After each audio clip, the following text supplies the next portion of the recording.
Donc, et encore une fois, dans l'unité respiratoire, tous les patients ont des masques. Les professionnels de santé qui s'en occupent, que ce sont infirmiers, médecins, aides-soignants, pareil, sont masqués avec, comme vous avez vu là, ils ont une visière, un masque, vraiment pour éviter au maximum les contaminations.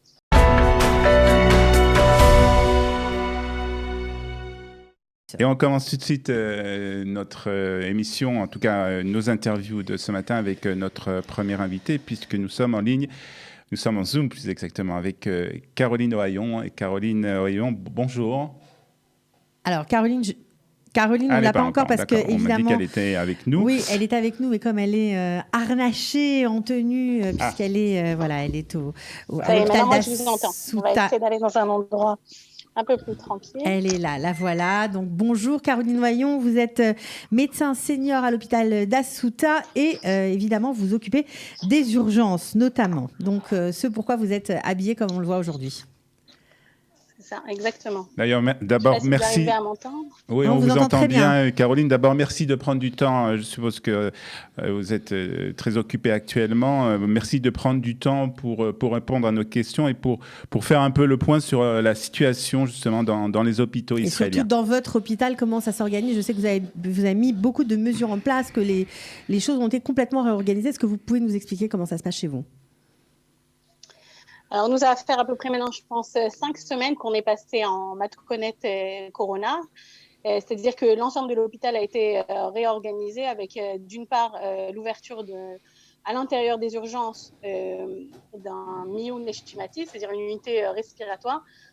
C'est l'unité qui va tous les patients qui sont potentiellement suspects d'être atteints du corona parce qu'ils vont présenter des symptômes qui peuvent être les symptômes du corona, comme avoir de la fièvre ou alors une gêne respiratoire, une toux, des difficultés respiratoires. Donc, ces patients ne vont pas du tout aller dans les urgences classiques. Ils vont passer, donc dès qu'ils arrivent, il y a une infirmière qui fait le triage. S'ils ont l'un de ces critères où ils reviennent de l'étranger, où ils étaient en contact avec quelqu'un qui est corona positif, et ils vont aller dans cette unité qui est l'unité respiratoire.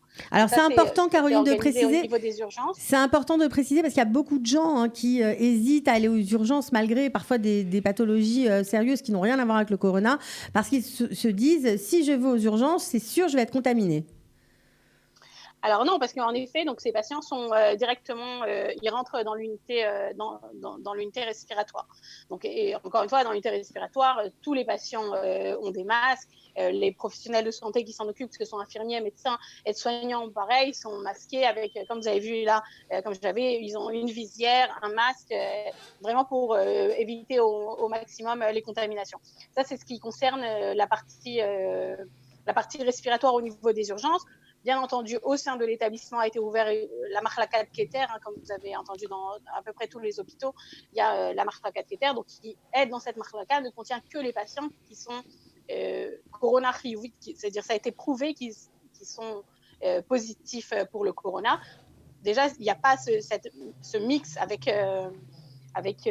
les patients qui ne le seront pas. Donc ça, c'est l'étape où on est sûr qu'ils ont le corona. Et après, les gens, des fois, ils peuvent avoir des symptômes qui correspondent, on n'a pas encore le résultat, où il y a des doutes, ou des fois on veut refaire une deuxième petite cote. Ils sont dans ce qu'on appelle le mitram à corona, c'est-à-dire que c'est aussi une unité où les gens sont isolés les uns des autres, avec des masques, les professionnels de santé qui les examinent également masqués, avec une visière, des gants, lavage des mains, enfin des mesures de protection. Donc il y a vraiment Caroline, et vraiment une séparation très distincte entre les malades du corona, ceux qui ont un risque aussi d'avoir des symptômes un peu plus poussés et des problèmes respiratoires. Je voudrais revenir un peu justement sur ces problèmes respiratoires. C'est un peu le cauchemar un peu du ministère de la Santé, c'est de pas avoir assez d'appareils respiratoires. Aujourd'hui, quelle est la situation chez vous, dans votre hôpital? Aujourd'hui, nous, dans notre hôpital, on a des appareils respiratoires en quantité suffisante. Ils sont pour l'instant pas tous utilisés. Les patients qui ont besoin, qui ont besoin d'être intubés ou autres, ils sont pris en charge de la façon qui est adaptée. Et pour l'instant, on n'a pas à se plaindre d'un manque ni de matériel de protection ou des matériels d'intubation. Vous avez remarqué concernant les personnes qui ne sont pas atteintes du coronavirus, est-ce que vous avez remarqué, comme le disait tout à l'heure Cathy, une baisse de nombre de personnes qui venaient à l'hôpital justement parce qu'ils avaient peur d'être contaminés? Alors, on a ressenti ça initialement, mais depuis maintenant, je pense, 10 jours, on est retourné quasiment au nombre classique de ce qu'on voit à peu près aux urgences. Donc, ça veut dire entre 150 et 170 patients par jour aux urgences. C'est les nombres, ça peut être des fois plus, mais pour l'instant, on est retourné à ces nombres-là depuis déjà une dizaine de jours maintenant. D'accord. Est-ce que vous voyez aussi que les personnes respectent les mesures, c'est-à-dire est-ce qu'ils viennent à l'hôpital avec des masques, est-ce qu'ils viennent à l'hôpital avec des gants, est-ce qu'ils respectent les consignes qui ont été données par le ministère de la Santé? Alors, je ne peux pas vous dire parce que je ne suis pas à l'entrée même des urgences et chez nous, à l'entrée des urgences, dès qu'ils passent la porte des urgences, il y a l'infirmière qui fait le triage. S'ils n'ont pas un masque, elle leur donne un masque. Donc moi, quand je les vois, ils sont déjà tous avec un masque. Je ne saurais vous dire si oui ou non, ils viennent déjà avec un masque. Mais oui. Ce que je peux dire, c'est que dans la rue, c'est un peu moins le cas. Enfin, nous, à l'hôpital, encore une fois, quand on voit les gens, ils sont déjà avec un masque, que ce soit les patients ou les professionnels de santé. Mais c'est vrai que moi, j'habite à Jérusalem et je vois dans la rue, en venant travailler ici à Ashdod, je vois qu'il y a des gens qui ne sont pas forcément masqués. Je vois qu'il y a des gens qui marchent dans la rue par plus que 2 sans forcément faire d'activité sportive comme c'est autorisé ou qui dépassent les 500 mètres les 500 mètres qui sont recommandés. J'espère que les gens vont être un peu plus... arriver à une augmentation.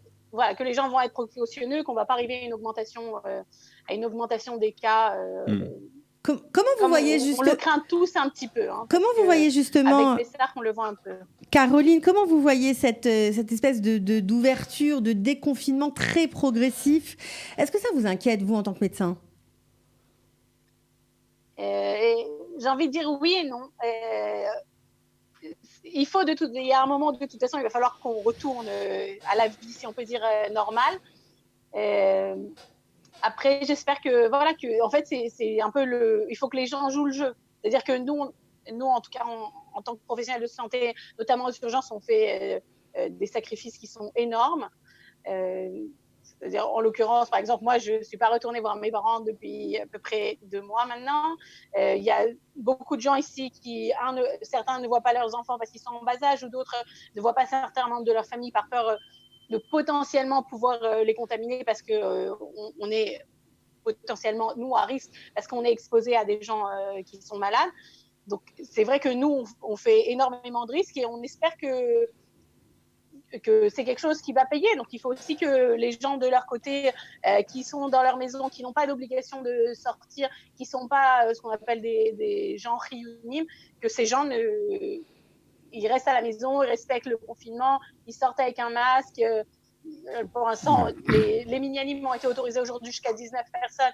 On espère qu'en extérieur, que c'est des choses que les gens vont respecter ça, que tout ce qui a été fait jusqu'à aujourd'hui pour essayer au maximum de diminuer les risques. Il y a un certain risque. Il y a un certain risque tout de même. Ah, c'est évident qu'il y a un certain risque. Il y a pas. C'est-à-dire à partir du moment où les gens vont pas respecter et là vont arriver encore une fois les festivités, que ce soit Yom HaZikaron, mais après Yom Ha'atzmaut, si les gens ne respectent pas, potentiellement les gens vont se re-rencontrer, vont se contaminer, ça va augmenter le nombre de patients, le nombre de patients graves, le nombre de blessés, etc. On va parler un peu de... oui, j'avais une autre question, Caroline, parce qu'on sait que vous êtes très sollicité, médecin, personnel soignant, infirmière. Vous avez dit, habitez Jérusalem, vous travaillez à Ashdod, on sait qu'il y a eu des barrages routiers. Vous mettez combien de temps pour aller au travail et comment ça se passe pour vous en termes de charge de travail? Alors, pour aller au travail, en temps normal, je mets entre 40 et 50 minutes, selon s'il y a du trafic ou pas du trafic. Il y a une période où ça s'est calmé, donc où il n'y avait pas trop, les gens restaient à la maison, donc je mettais plutôt 40 minutes. Là, ce matin, c'était quasiment 1h15. Les gens sont dehors. Et ça, c'est sans parler des barrages, que ce matin, j'ai pas eu de barrage, mais il y a certains jours, il y a eu à la période du Séguer, où il y avait des barrages, jusqu'à 5 barrages pour aller de la maison pour arriver jusqu'à l'hôpital. Donc 5 barrages. Moi, j'ai pas de problème pour passer le barrage parce que je suis professionnelle de santé, je me rends à l'hôpital, etc. Mais il y a la queue pour passer le barrage. C'est surtout ça qui prend du temps. C'est pas le barrage en soi qui est embêtant, mais c'est les 10 voitures qui sont devant, où pas toujours les gens ont une raison valable de sortir de la maison. Des fois, ils se font retourner. Vous avez senti, ce que vous nous dites, c'est que vous avez senti ce matin, Caroline, qu'il y avait plus de trafic que les jours précédents. C'était un jour normal. Un jour normal. Ce matin, c'était un jour normal. D'accord. Bon. Ce matin, c'était un jour normal. Il faudra vérifier tout ça, comment ça va se développer. Alors, je suis obligée de vous poser une question qu'on a posée à de nombreux professionnels de santé. Alors, chacun avec sa réponse particulière, puisque vous savez que Qualitas s'occupe notamment du sort des infirmières francophones et autres.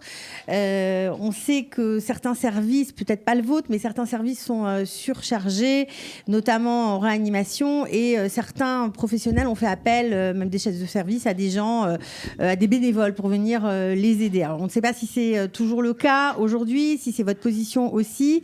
Est-ce que vous pensez que certaines infirmières françaises, bien sûr, qui n'ont pas encore leur diplôme, qui n'ont pas encore leur permis de travail en Israël, pourraient venir vous soulager, ou vous pensez que ce n'est pas nécessaire?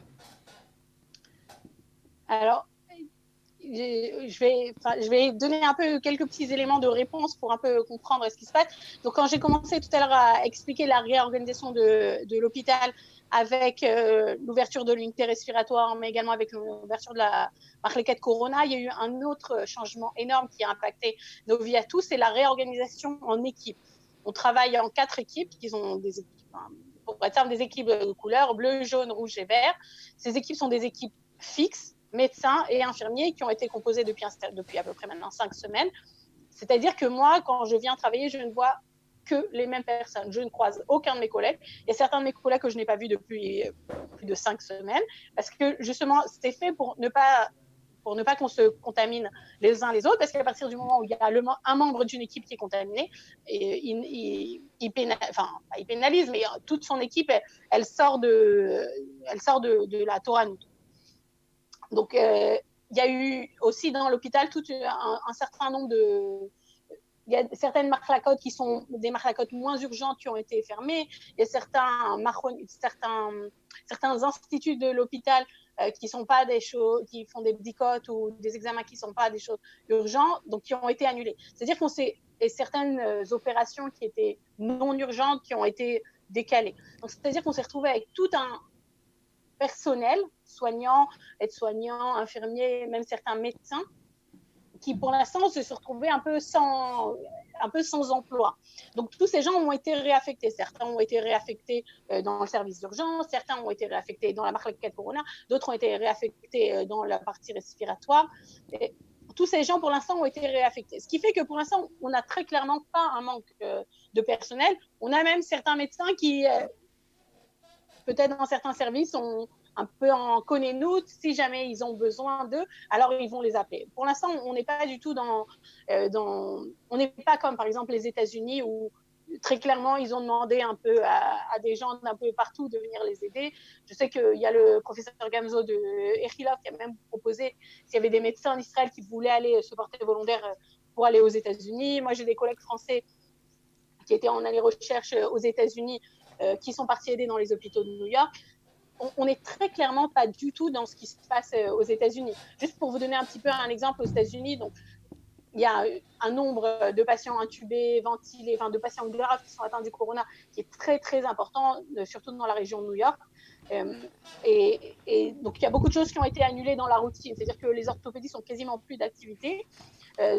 Les rhumatologues, pareil, ils ont quasiment plus de consultations. Donc, en fait, tous ces gens vont servir un peu de petites mains pour aider dans les autres services. Donc, j'ai un de mes collègues qui travaille à Mount Sinai à New York, qui raconte que comme ça, plusieurs fois dans la journée, il y a l'équipe d'orthopédistes. Aux États-Unis, les orthopédistes, c'est un peu des joueurs de de rugby, donc très mastoc, très fort. On les voit arriver de loin, comme ça, ils viennent à 4 et ils font ce qu'on appelle le proning, c'est les patients qui sont intubés et qui ont le corona. Ça a été prouvé que les changer de position et de les mettre sur les ventres, c'est-à-dire de le retourner, ça aide sur le pronostic et ça améliore la fonction respiratoire. Donc, c'est comme ces patients qui sont intubés avec. Ça se passe aussi en Israël, Caroline. On avait eu le professeur Singer qui nous avait expliqué ça. Donc, et en fait, ça se fait dans tous les pays, ça, mais là, ce qui est spécifique aux États-Unis, c'est que les orthopédistes qui ont quasiment plus besoin d'opérer, donc ils viennent et ils passent de service en service pour faire le proning, pour retourner les patients. Ils racontent qu'il y a le chef de service de rhumatologie qui range les examens complémentaires. Il y a beaucoup de gens qui font un petit peu les petites mains dans les services. Alors, parce que là-bas, vraiment, il y a un besoin. Il y a un besoin. Alors, on comprend qu'on a nettement moins chez nous. Alors, mais justement, puisque vous disiez qu'il n'y a pas vraiment le même rythme qu'avant, puisque les opérations courantes et les soins courants sont en une très nette diminution. Lorsqu'il va y avoir un retour à la normale, on tourne à peu près à 30%, je crois, d'opérations, on va dire, régulières, il va y avoir un regain d'activité. Est-ce qu'on n'aura peut-être pas besoin à ce moment-là d'avoir un surplus de personnel, parce qu'il y aura encore les malades du coronavirus et puis il y aura peut-être encore de nouvelles, plus de travail, tout simplement, pour le retour à la normale. Nous, en termes d'urgence, on est retourné à notre activité quasiment normale. C'est-à-dire qu'on a le même nombre de patients par jour que ce qu'on avait avant le corona. Donc, pour nous, on ne voit pas de différence. Alors, c'est vrai qu'on a du Tsigbourg, on a un peu de renfort d'autres équipes qui, pour l'instant, ne travaillent pas. Pour moi, c'est un peu difficile à dire, mais pour l'instant, encore une fois, je pense qu'on est très loin de la situation des États-Unis. On espère que si les gens respectent le confinement et que les personnes à risque ne sortent pas ou que ceux qui sortent avec un masque, etc., on va essayer avec le temps de diminuer le nombre de patients atteints et de diminuer le nombre de patients affectés et qu'on n'aura pas besoin d'en arriver là et que probablement on n'aura pas besoin de ce surplus de main-d'œuvre. Alors, juste une dernière question pour terminer, encore sur ces infirmières qui décidément défraient la chronique. Vous auriez confiance de travailler avec des infirmières formées en France, avec de l'expérience en France, mais qui n'ont pas leur permis de travail en Israël ? Moi, ça fait 10 ans que je suis, depuis 2009, donc ça va 11 ans maintenant que je suis médecin. Pour l'instant, la majorité de ma carrière professionnelle, je l'ai effectuée en France, parce que ça va faire un peu plus de 4 ans que je suis en Israël. Donc, la majorité de ma carrière, je l'ai effectuée en France. J'ai fait toutes mes études en France.